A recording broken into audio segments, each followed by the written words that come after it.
آج کی یہ ویڈیو کسی کی زندگی پر بیتی ایک سچی دردناک کہانی ہے، تو چلیے سنتے ہیں پارٹ 2۔ رات کے 10 بج رہے تھے۔ یہ مکان پرانے وقتوں کا بنا ہوا تھا۔ اس زمانے میں کام کرنے والی صفائی کرنے کے لیے پچھلے دروازے سے آتی تھی۔ اس کے لیے لکڑی کی سیڑھیاں بھی موجود تھیں جو اب خاصی بوسیدہ ہو چکی تھیں۔ نیلوفر جانتی تھی کہ گیٹ پر چوکیدار بیٹھا ہے، وہاں سے جانا ناممکن ہوگا۔ سیڑھیاں پچھلی گلی میں اترتی تھیں جو دن میں بھی سنسان رہتی تھی، اور اب تو رات ہو چکی تھی۔ لیکن بچوں اور سامان کے ساتھ میں کیسے اتروں؟ اس نے کپڑے پھیلانے والی ایک تار لی، اس کی مدد سے اس نے اٹیچی کیس وغیرہ اتارا، اور پھر دھڑکتے دل کے ساتھ اپنے بڑے بیٹے جو 3 سال کا تھا اس کا ہاتھ پکڑے اور اپنے چھوٹے بیٹے کو سینے سے لگائے وہ لکڑی کی سیڑھیاں اترتی ہوئی گلی میں پہنچ گئی۔ اصلی منزل تو اب شروع ہوئی ہے۔ دل پکارا۔ پرس ایک کندھے پر تھا، دوسرے پر چھوٹا بیٹا، سیدھے ہاتھ میں اٹیچی اور کمبل کا ہینڈل۔ اپنے بڑے بیٹے سے کہا کہ تم میری شرٹ پکڑ لو اور چلتے رہو۔ 3 سالہ بیٹا اپنی ماں کی شرٹ پکڑ کر چلنے لگا۔ جلدی ہی سڑک آ گئی، ایک رکشہ آ رہا تھا۔ اسٹیشن، نیلوفر نے مضبوط لہجے میں کہہ کر رکشے کو روکا۔ اسٹیشن پر رکشہ رکتے ہی ایک کلی بھاگ کر آیا۔ کہاں جانا ہے؟ لاہور جانا ہے، اس نے پکے لہجے میں کہا۔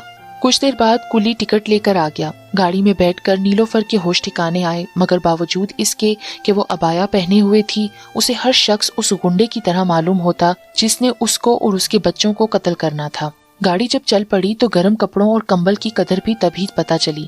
سردی تھی کہ اللہ کی پناہ۔ کچھ کھانے کے لیے خریدا، بچوں کو دیا، کچھ خود کھایا، اور پھر جو کمبل اوڑھ کر اسے نیند آئی، آنکھ کھلی تو صبح ہو چکی تھی۔ فیصلہ آباد آ گیا۔ اس کے دل سے ڈر اب تھوڑا کم ہو چکا تھا۔ لاہور آ گیا تھا۔ کلی ڈبے کے اندر آ گئے۔ ایک کلی نے اس کا سامان اٹھا لیا، باہر آ کر رکشہ کر لیا، پتہ بھی بآسانی مل گیا۔ لیکن اس دوران اس کا دل دھڑ دھڑ دھڑک رہا تھا۔ وہ اپنے ماموں کے گھر کی طرف رواں تھی۔ جب وہ اپنے ماموں کے گھر پہنچی تو گیٹ ممانی نے کھولا اور ساتھ مذاق مذاق میں یہ بھی کہہ دیا، خیریت ہے؟ بما سازو سامان آئی ہو؟ نیلوفر نے ہنس کر ٹال دیا۔ شام کو ماموں آ گئے، اسے دیکھ کر بہت خوش ہوئے۔ بس ماموں جان، ماں یاد آ رہی تھی، ویسے بھی قاسم دبئی میں ہے، گھر میں سناٹا رہتا ہے، تو میں نے سوچا کہ آپ سے مل لوں۔ ہاں ہاں کیوں نہیں، خوشی سے رہو، تمہارا اپنا ہی گھر ہے، ماموں نے محبت سے کہا، اور مامی انہیں گھورتی رہیں۔ نیلوفر بچپن میں سنتی تھی کہ کسی کا کسی کے گھر گزارا نہیں، اور یہ بات اب سمجھ میں آ رہی تھی۔ رات ہو چکی تھی، سب سونے کے لیے لیٹ رہے تھے۔ نیلوفر بھی بچوں کو لے کر کمرے میں چلی آئی۔ فکروں کا ایک طوفان تھا جو اس کی جانب چلا آ رہا تھا۔ پتہ نہیں جب صبح ہوئی ہوگی تو گھر میں کیا ہوا ہوگا۔ مجھے ڈھونڈنے کے لیے ہر طرف بندے دوڑا دیے ہوں گے۔ شکر تھا کہ شمشاد بیگم اس کے میکے کے لوگوں کو زیادہ نہیں جانتی تھی۔ ویسے بھی اس کی ساس نے اسے بہت تسلیم ہی کب کیا تھا۔ پھر تھوڑا یہ اطمینان ہی ہوا کہ ماموں FIA میں آفیسر ہیں۔ ایک خیال آیا کہ قاسم سے بات کی جائے، مگر قاسم سے امید کم ہی تھی۔ اس نے تو شادی کی رات گھونگھٹ اٹھا کر پہلی بات ہی یہی کہی تھی کہ میرے گھر والوں کو کچھ نہ کہنا، اور ویسے بھی قاسم کون سا پہلے جیسا رہ گیا تھا، تو پھر کیا کروں؟ ایک سرد آہ اس کے سینے سے خارج ہوتی۔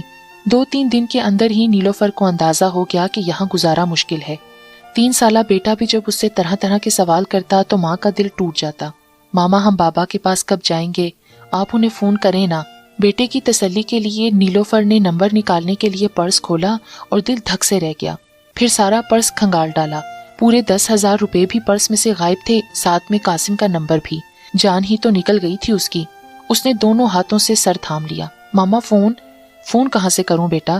نمبر کھو گیا ہے۔ اور پھر گھبرا کر اس نے اٹیچی کھولی، خفیہ خانہ کھولا تو لاکھ روپے اور جیولری موجود تھی۔ اس کی جان میں جان آئی، اور پھر اس نے اپنی ہر شلوار میں جیب لگائی تھی۔ ان چند دنوں میں اس کو سبق پر سبق مل رہے تھے۔ ماموں کے گھر 5ویں دن نیلوفر کی آنکھ کھلی تو بڑی چہل پہل تھی۔ ماموں کی بڑی بیٹی جو شادی شدہ تھی اور باہر کے ملک رہتی تھی، وہ وطن واپس آئی۔ مامی چاہتی تھی کہ نیلوفر ان کی بیٹی کے لیے کمرہ خالی کر دے۔ مامی کی نظروں میں ملامت دیکھ کر بے اختیار نیلوفر کے منہ سے نکلا کہ وہ لاؤنج میں سو لے گی۔ پھر رات آ گئی۔ رات کو یہ سوال اس کے ذہن میں بری طرح سے سر اٹھائے ہوئے تھے کہ کہاں جاؤں۔ بچے سو گئے اور پھر اسے اس طرح رونا آیا کہ ہچکی بندی، سانس آنا دو بھر ہو گیا۔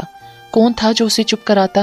وہ لوگ جو شروع سے مصیبتیں دیکھتے ہیں انہیں اس کا حل بھی آتا ہے، لیکن یہاں ایسا نہیں تھا۔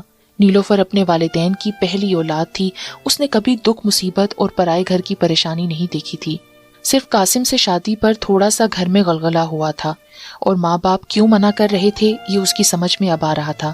اس کے علاوہ اس نے کوئی مصیبت نہیں دیکھی تھی۔ اب یہ سوال کہ ننھے بچوں کے ساتھ کہاں جائے دماغ ہلا دینے کو کافی تھا۔ نیلوفر نے مامی کو اپنے اصل حالات کے بارے میں کچھ نہیں بتایا تھا، ورنہ مامی تو مامی ماموں بھی چلتا کرتے۔ اب اسے ماموں کے گھر پناہ لیے ہوئے ہفتہ ہونے کو تھا، مزید پڑاؤ ممکن نہیں تھا۔ اسے ایک دم اپنی پھوپھی سلمہ جو اوباڑوں میں رہتی تھی ان کا اچانک خیال آیا۔ ہچکی رک گئی، وہ اس پر غور کرنے لگی تو اس کی آنکھ لگ گئی۔ نیلوفر بچپن سے ہی خواب نہیں دیکھتی تھی، لیٹی اور سو گئی۔ اگر دیکھا بھی تو صبح آنکھ کھلتی تو یاد ہی نہیں رہتا تھا، بس ایک وہی منحوس خواب یاد تھا جو اس کا سارا گھر لے گیا تھا۔ اب جو آنکھ لگی تو اس نے خواب میں دیکھا کہ کھلا آسمان ہے، جیسے صحرا میں تخت بچھا ہوا ہے، وہ اس پر اکیلی بیٹھی ہے، سب گھر والے کہیں گئے ہوئے ہیں۔ شام کے سائے گہرے ہوئے تو پناہ کے لیے ادھر ادھر نظر دوڑائی۔ بائیں ہاتھ پر ایک جھونپڑی ہے، جب اندھیرا چھانے لگا تو اس نے جھونپڑی میں پناہ لے لی۔ وہاں مٹی کا چولہا بھی تھا، ایک لالٹین اور قریب ہی ماچس بھی رکھی تھی، اس نے اسے جلا لیا۔ کچھ ڈبے بھی تھے، کھولا تو ان میں راشن رکھا تھا۔ سب کچھ ہے، بس واش روم نہیں ہے۔ غور سے دیکھا تو کونے میں دروازہ تھا، کھولا تو صاف شفاف واش روم تھا۔ یہ تو بہت اچھا ہے، اتنے میں لگا کہ بارش ہو رہی ہے، ہوائیں چلنے لگیں، آوازیں بھی کان میں آئیں، اس کا دل دھڑک رہا تھا۔ پھر سوچتی ہے کہ دروازہ کھول کر دیکھے کہ باہر کیا حال ہے، پر دروازہ کھولنے کی ہمت نہیں ہوئی۔ ہاں جھری سے آنکھ لگا کر دیکھا تو طوفانی ہوائیں اور بارش، خدا کی پناہ، اگر ذرا سا بھی دروازہ کھولا سب اندر آئیں گی اور یہ جھونپڑی تنکا تنکا ہو جائے گی۔ سوائے خدا کے کوئی نہیں ہے جو طوفان میں اس جھونپڑی کو بچا سکے۔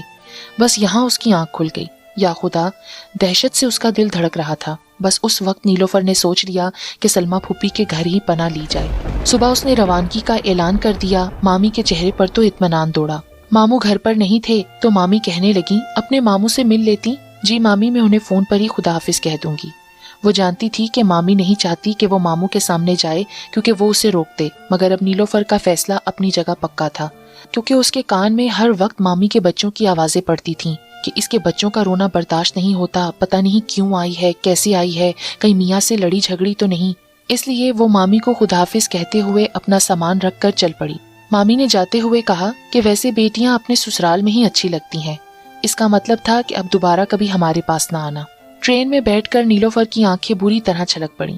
اب دیکھو سلمہ پھوپھی کے ہاں کیا ہوتا ہے۔ بچپن میں ایک بار ماں باپ کے ساتھ ان کے گھر گئی تھی، بڑا سا گھر تھا، کچا پکا۔ وہ ملی تو محبت سے تھیں، اسی لیے کڑے وقت میں ان کا خیال آیا۔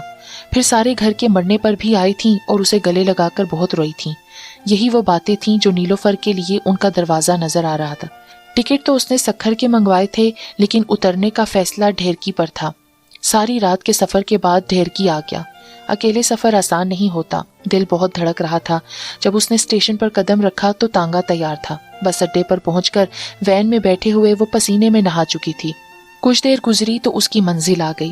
شکر ہے کہ گھر سٹاپ کے بالکل نزدیک ہی تھا، لیکن یہ لوگ اپنے حلیے سے الگ معلوم ہوتے تھے، اس لیے مقامی لوگ غور غور سے دیکھ رہے تھے۔ امی دیکھیں کون آیا ہے۔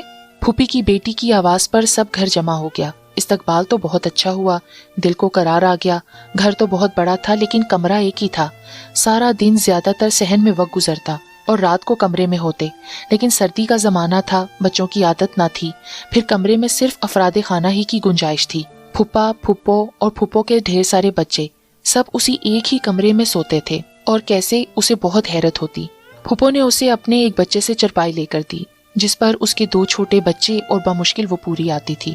2-3 دن اسی مشکل عالم میں گزرے۔ چوتھے دن نیلوفر نے دیکھا کہ ان کے صحن میں ایک کونے میں موجود ایک جھونپڑی کی پھوپھی صفائی کر رہی ہیں۔ پھپھو آپ کیا کر رہی ہیں؟ ارے جگہ کم ہوتی ہے، ہم یہاں سو جایا کریں گے۔ پہلے یہاں بکریاں باندھی جاتی تھیں، پھر وہ بک گئیں تو میری بیٹی یہاں پڑھائی کرنے لگی۔ ارے نہیں پھپھو، اچھی بھلی جگہ ہے، میں بچوں کے ساتھ یہاں سو جایا کروں گی۔ پھپھو کا اصل میں تو پروگرام ہی یہی تھا۔ تھوڑی دیر میں نیلوفر نے اپنی اٹیچی یہاں رکھ لی۔ لائٹ کے نام پر پھپھو کے ہاں صرف 2 بلب تھے اور ہوا کے لیے ایک پیڈسٹل فین۔ خیر ابھی تو سخت سردی تھی، دسمبر کا مہینہ تھا، لیکن بہت بڑی پریشانی یہ تھی کہ اس کی جھونپڑی لائٹ سے محروم تھی۔ ایک بلب پھپھو کے کمرے میں اور ایک صحن میں جلتا تھا۔ شام ہونے لگی، کیا ہم اندھیرے میں رہیں گے؟ بچے تو بہت ڈریں گے۔ پھر فوراً ہی نیلوفر کا دھیان اس کی طرف چلا گیا جو 70 ماؤں سے زیادہ شفیق و مہربان ہے۔ اس نے دکھے دل سے اس سے مدد طلب کی، اور اس وقت پھپھو لالٹین لے کر آتی ہوئی نظر آئیں۔ لو بیٹا، اندھیرا ہو رہا ہے، یہاں بلب نہیں ہے اور ان کے ابا لگانے بھی نہیں دیتے، لالٹین سے کچھ اجالا ہو جائے گا تو تم یہ جلا لو۔ نیلوفر کا دل عجیب انداز سے دھڑک رہا تھا، جیسے کوئی بہت بڑی مصیبت منہ کھولے کھڑی ہو۔ آنکھیں بھیگی ہوئیں، رخسار تر ہوئے، دامن نم ہو گیا۔